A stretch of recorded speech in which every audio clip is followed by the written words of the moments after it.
Going to a primarily white institution for most of my life, I didn't learn much about why being black was important to me.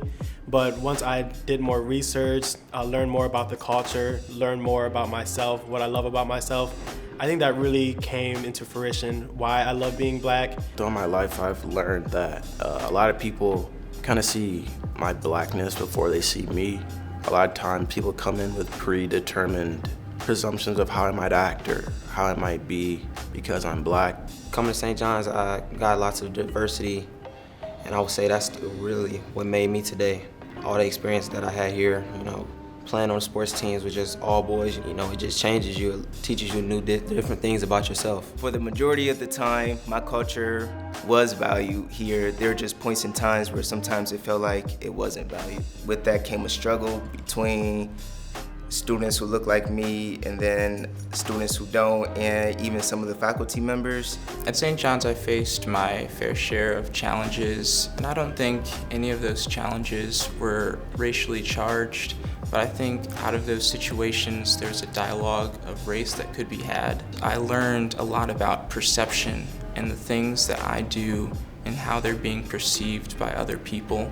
Getting to St. John's quickly makes you realize that skin color, ethnicity, even language to an extent, doesn't change who a person is. Through a lot of the friends that I made at St. John's and where I developed relationships with people who weren't as privileged as I was, and you quickly learn for the first time in my life that the way someone spells their name or the way they speak or definitely their zip code can affect how they're treated in life, right? And I think those experiences opened my eyes to what white privilege is. To say that my road has been different than a person of color or an immigrant is exceptionally true. I'm in a unique position to kind of voice my opinion on this matter. I'm mixed race. My mom is black and my dad is white.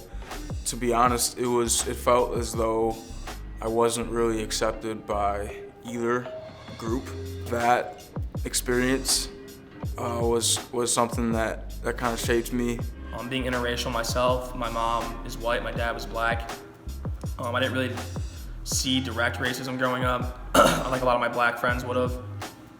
I definitely saw a lot of covert racism, especially stories that my mom would tell me once I was older. That and just like my friends even not maliciously saying, but just like, oh, Klein, you're too white to do that, or you're too black to be like that, etc. And I just really believe that the characteristics of a person aren't described based on your skin color, and that's why I'm adamantly kind of speaking out on this issue right now. There's no definition about what being black is. It's whatever you make it to be. So I didn't listen to other people when they talked about how I should act. I just learned about myself, what I wanted to do, and what I enjoyed doing, and that's what made me who I am today.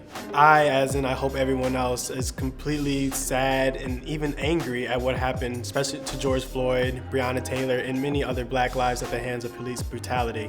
And what I've noticed is that I can make a change in my own way. When I saw that video, I literally felt hopeless just for the black community. I felt a true obligation with this one to really kind of stand up.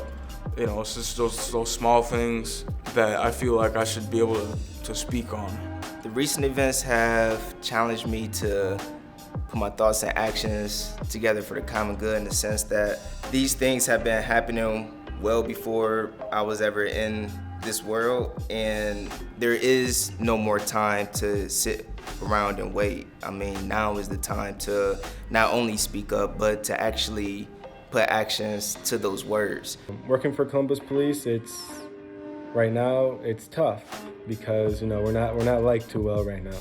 But to me, that's okay, because if I need to be hated for reform to happen, for justice to happen, that's okay. I'm strong enough. All my coworkers are strong enough. We will take that. We want the same thing. We want justice to happen. I don't want any more black men killed. I'm out of breath talking about it. It's exhausting.